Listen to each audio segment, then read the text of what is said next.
قصدی ہے کہ میں آخر تک بات کر سکوں، آخر تک آواز پہنچا سکوں۔ کوئی فضیلت علی کی، کوئی فضیلت وہ کہتی ہے حاکم شام، علی کی فضیلت کسی کے سمجھ میں نہیں آتی۔ میں ایک ہی فضیلت بیان بھی کروں تو حج کا وقت ہے، حج کا وقت گزر جائے گا۔ ایک ہی فضیلت بیان کروں، اتنی فضائل کے مالک ہیں علی، اتنی فضائل کے مالک ہیں علی۔ ابھی ہاتھ میں وقت کہتا ہے اگر میں کچھ تجھے دینا چاہوں لوگی، کچھ میں تمہیں دینا چاہوں لوگی، وہ داروں نے کہہ دیا ہاں کیوں نہیں، قبول کروں، کیوں نہیں کروں، ہاں کروں گی قبول۔ اس نے اپنے وزیر کو کہا کہ اس کو 100 اونٹ دے دے۔ کتنے؟ 100 اونٹ دے دے، اور وہ بھی سرخ بالوں والے۔ اور یہ سمجھیے گا بعد میں کہ مولا علی کہتے کس کو، 100 اونٹ دے دے لیکن سارے سرخ بالوں والے۔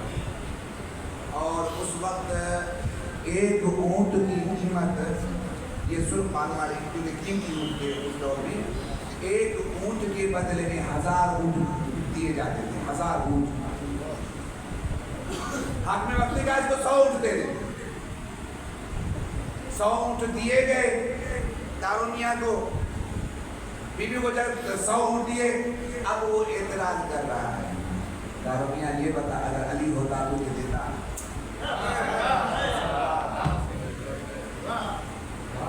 علی ہوتا کیا تجھے اس طرح دیتا؟ وہ دارونیا کہتے تو 100 اونٹ کی بات کرتے ہو، علی 1 درہم بھی نہیں دیتا۔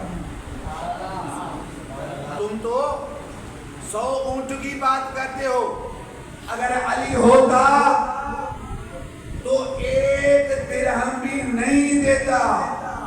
کہا وہ کیوں؟ کہا اس لیے علی جب تخت سے پہلے جس طرح ہم دیکھتے تھے تخت پر آ گئے بھی علی ویسا ہی نظر آتا تھا، علی کے اندر کوئی تبدیلی نہیں ہوتی تھی۔ تم نے تو کہا کہ علی ہوتا تو آپ کو اونٹ دیتا، میں نے کہا 1 درہم بھی نہیں دیتا۔ کہا وہ کیوں؟ کہا اس لیے کہ علی جو بھی مال بیت المال سے خرید دیتے تھے تو وہ غریبوں کا حق سمجھتے تھے، لوگوں کو خریدنے کے لیے جمع نہیں کرتے تھے۔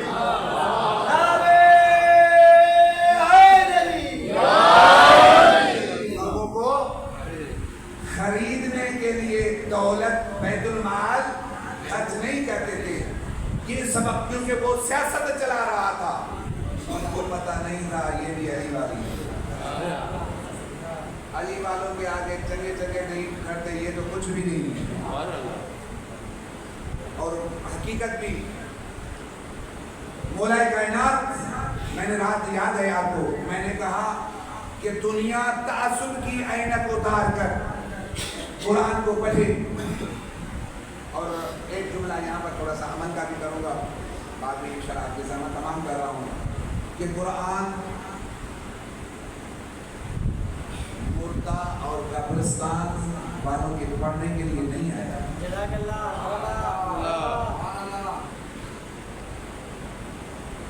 قرآن زندگی دینے آیا۔ ہم کیا کرتے ہیں؟ قرآن لیتے ہیں، غلاف میں ڈھانپ کر اوڑھ کر کونے پہ رکھ دیتے ہیں گھر میں۔ قرآن گھر سجانے کے لیے نہیں آیا، قرآن امن لے کے آیا، قرآن زندگی دینے آیا ہے۔ قرآن پڑھی اور یہ بھی یاد رکھیں، فقط پڑھی نہیں، قرآن کو فالو بھی کریں۔ ایسے نہ ہو کہ اگر کوئی مریض ہوتا ہے، مولانا صاحب کو تو بلائیں، کیوں؟ کیونکہ یہ جو بیمار ہے نا، ابھی ان کی روح قبض نہیں ہو رہی، اب قرآن روح قبض کرنے کے لیے آیا ہے، روح قبض نہیں ہو رہی قبلہ کو کہیں قبلہ ماشاءاللہ ان کو بلائیں فون کریں گے روح قبض نہیں ہو رہی سکرا آدمی ہے سورہ یاسین کی تلاوت قرآن کہہ رہا ہے شرم تو تم لوگوں کو آتی نہیں باہوش تو لیتے نہیں کچھ اس سے سبق بے ہوش کو قرآن کی ہوا دیتے ہو باہوش تو لیتے نہیں کچھ اس سے سبق جب تم درست تھا تو قرآن کی نزدیک جاتا نہیں تھا اب جب مرنے کے قریب آ گیا آپ کو سورہ یاسین اس میں پڑھو لیکن قرآن پھر بھی نجات دیتا یہ نہیں ہے کہ قرآن نجات نہیں دیتا قرآن نجات دیتا ہے قرآن پڑھا کریں قرآن کو سمجھا کریں قرآن جو راستہ دے وہ راستہ اپنائیں میں نے کل بھی کہا تھا مجلس سے آنے سے قبل جس طرح آپ تھے اور مجلس کے جانے کے بعد بھی اگر اسی طریقے سے آئے تو آپ نے کچھ نہیں حاصل کیا حقیقت ہے اگر ہم قرآن صحیح طریقے سے پڑھتے تو آج پریشان نہ ہوتے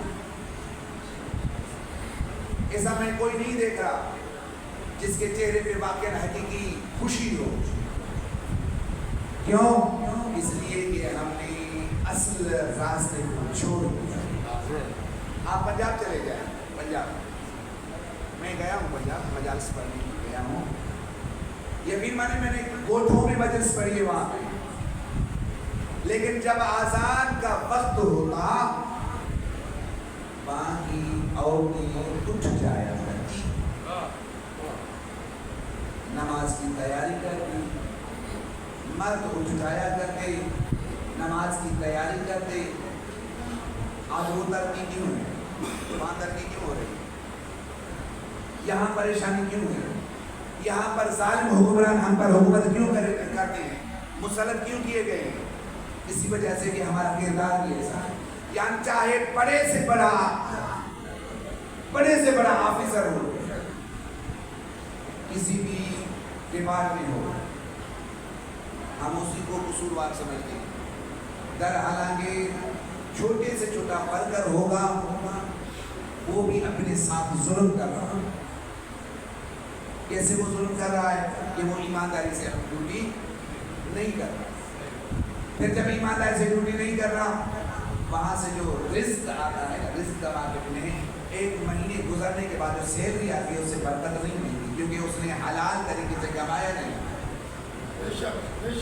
حلال طریقے سے اس نے روزی کمائی نہیں اور حلال روزی عین عبادت ہے عین عبادت اس لیے سب سے پہلے میں تاکید یہ کروں گا کہ آپ حسینیت کا راستہ اپنائیں حسینیت کا مقصد حسین کو سمجھیں اس پر عمل کریں اس کے بعد تمہیں قرآن بھی سمجھ میں آ جائے گا اور حسین بھی سمجھ میں آ جائے گا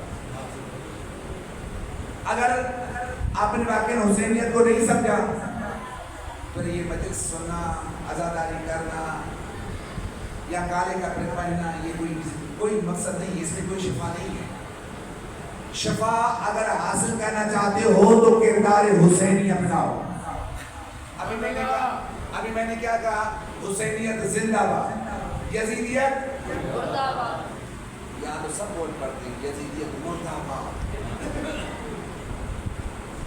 مردہ یزید پر مردہ باد کر رہے ہو جو مر چکا ہے اس پر تو لعنت کرتے ہو زندہ یزید پر تو لعنت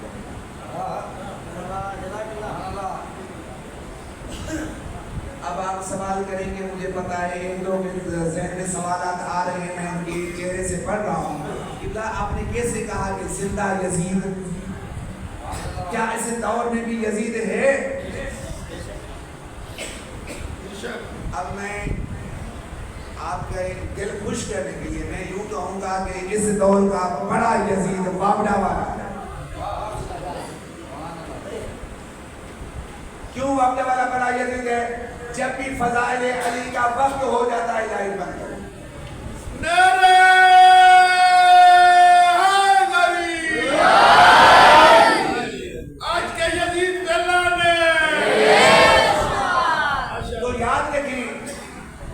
اس وقت یزید نہ ہوتا تو امام حسین کا جملہ وہ یاد کریں عاشور کے دن والا، مثلی لا یبایع مثل یزید، مجھ حسین جیسا یزید جیسے کی بیعت نہیں کرے گا۔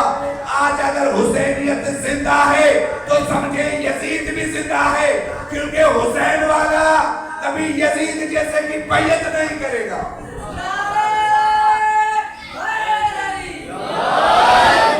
حسین والا یزید جیسے کی بیعت نہیں کرے گا۔ جب حسین زندہ ہے تو وقت کا یزید بھی موجود ہے۔ یزید سے ٹکراؤ کریں، یزید سے، سب سے بڑا دشمن جو آپ کا ہے اس سے ٹکراؤ۔ باقی دنیا نے پوری کوشش کی کہ ہم علی کے فضائل، اپنے موضوع پہ آ رہا ہوں، علی کے فضائل کم کریں، کوئی علی کے فضائل کم تو نہ کر سکتے۔ اگر جس نے کم کرنے کی کوشش کی علامہ طاہر القادری سے پوچھا گیا کہ علی اور اس میں کتنا فرق ہے، کیا فرق ہے علی اور اس میں کیا فرق ہے؟ تو علامہ طاہر القادری نے جملہ بہترین کہا تھا۔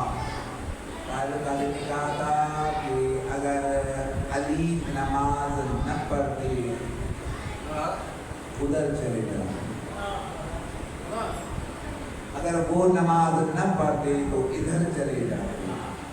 کہا نہیں بات سمجھ میں آئی، اگر علی نماز نہ پڑھتے تو خدا بن جاتے، اور اگر وہ نماز نہ پڑھتے تو کافر بن جاتے۔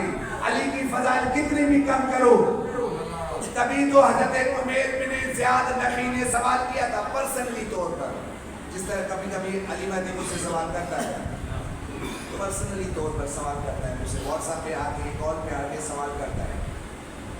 یہ دعائیں کمیل پڑھتے ہیں نا کمیل بن زیاد نخعی، پرسن جب ادھر پر دیکھا کوئی بھی نہیں ہے، اب علی سے سوال کیا۔ کون سا سوال؟ وہ سوال یہ کہ سمجھ میں نہیں آتا، سمجھ میں نہیں آتا، دعا اس سے کرتے ہیں، دعا اس سے مانگتے ہیں، قبول آپ کرتے ہیں، دعا اس سے مانگتے ہیں، قبول آپ کرتے ہیں۔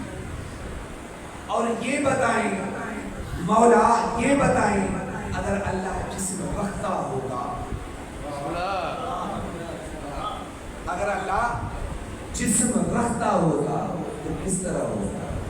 مولا کائنات نے، یقیناً میں بڑے حسین پر بیٹھ کر یہ جملہ کہہ رہا ہوں دلیل کے ساتھ، ثبوت ہے میرے پاس۔ مولا نے کیا کہا؟ ادھر بھی دیکھا، ادھر بھی دیکھا کہ کوئی کم عقل سن نہ لے، کم عقل سن نہ لے۔ جب کہا نا اگر اللہ جسم رکھتا ہوتا تو کیسا ہوگا؟ مولا ادھر ادھر دیکھ کے کہتے ہیں، ادھر دیکھ کے ایسا ہوگا، اگر ایسا یہ بھی سمجھ میں نہیں آیا تو میں دوسرے لحاظ سے سمجھاؤں۔ شب معراج پہ گئے تھے رسول خدا، یہ ہاتھ کس کا تھا؟ انگوٹھی کس کی تھی؟ نظر کون آ رہا تھا؟ لہجہ کس کا تھا؟ بات کون کر رہا تھا؟ تبھی تو مولا نے کہا کہ اگر اللہ جسم رکھتا ہوگا،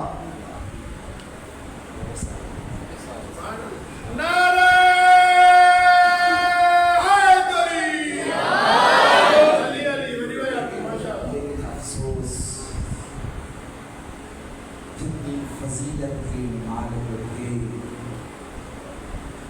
اتنی مسائل بڑے اس کام پر۔ ابھی رمضان میں آپ تو شہادت پڑھ سن چکے ہیں، مولا کا 17 رمضان کی حضرت ساسان بن سوہان عابدی مولا کائنات کی خدمت میں آ کے کہتے ہیں مولا میں سفیدی آ گئی. آپ مجھے اجازت دیں تو بازار سے خضاب خرید کر لاؤں. یہ سفیدی آپ کے چہرے پہ اچھی نہیں. مولا فرماتے ہیں ساسان وہ جو پہلے خضاب میں داڑھی کو رنگا کرتا تھا نا وہ کچھ دیر کے بعد اتر جاتی تھی, لیکن ابھی جو مجھے رنگ چڑھنا ہے وہ کبھی نہیں اترے گا.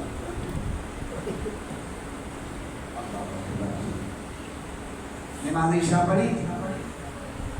نماز عشاء پڑھنے کے بعد مولا کائنات نے کہا اے کوفے کے عمراء فروسا, میں چاہتا ہوں آج کی شب آپ اپنی عورتیں میرے گھر بھیجیں. اگر محسوس نہ کرو تو مولا آپ کی کنیزیں بالکل آ جائیں گی. اگر آپ ساری زندگی اپنی کنیزی میں رکھنا چاہتے ہیں تو رکھ لیں. عشاء کے بعد مولا کائنات گھر آئے. کوفے کی ساری عورتیں مولا کائنات کے گھر جمع ہونے لگی. مولا کائنات نے کہا فضا آج گھر کے سارے چراغان جلا دو. سارے چراغان اتنا گھر روشن کر دو کہ صحن میں چلتی ہوئی چیونٹی بھی نظر آ جائے. فضا وہ چراغ جلا بھی رہی ہے, سوچ بھی رہی ہے. کوئی تو وجہ ہے. علی تو وہ ہے جب کبھی کسی حجرے میں تھوڑی سی روشنی ہوتی ہم دیا جلاتے تھے, مولا کائنات فرماتے تھے فضا اسراف ہے. آج آخر کیا وجہ ہے کہ کہا ہے کہ سارے چراغ جلا دو, اتنی روشنی کر دو. چراغ جل گئے, روشنی ہو گئی. کوفے کی ساری عورتیں آ گئی. مولا کائنات کرسی لے کے بیٹھ گئے اور سوال کیا ایک کوفے کی عورتوں کیا سارے آ گئی ہو؟ ہاں مولا. کوئی رہ تو نہیں گیا؟ کہا نہیں کوئی نہیں رہا, بس اتنا کہنا تھا. فضا نے کہا فضا اب میری بیٹی زینب کو اللہ اکبر, اب میری بیٹی زینب کو بلائیں. جب زینب آئی کہا بیٹا وہ درمیان میں کھڑی ہو جا. بی بی زینب کھڑی رہی. اب مولا مشکل کشا کہتے ہیں زینب اپنی سر سے چادر اتار دے. مولا فرماتے ہیں لوگ زینب اپنے سر سے چادر اتار دے. بی بی زینب رو کے کہتی ہے بابا میں کیسے چادر اتاروں جبکہ آپ کی نظر میری طرف ہے. مولا کائنات روتے ہوئے اپنے چہرے کو دوسری طرف کرتے ہیں, رو کے فرماتے ہیں زینب اب چادر ہٹا دے, چادر ہٹا دے. جب بی بی زینب نے چادر ہٹائی مولا کائنات نے رو کر کہا اے کوفے کی عمراء, اے کوفے کی عورتوں میری زینب کو پہچانو. کل یہ نہ کہنا کہ بی بی زینب کو ہم نے کبھی چادر کے بغیر نہیں دیکھا تھا. کبھی چادر کے بغیر کوفے کی بازار میں آ جائے. بی بی میری بیٹی پر پتھر نہیں چلانا, آگ کے انگارے نہیں پھینکنا, گرم پانی نہیں پھینکنا. سيعلم الذين ظلموا أي منقلب ينقلبون. مات من حسين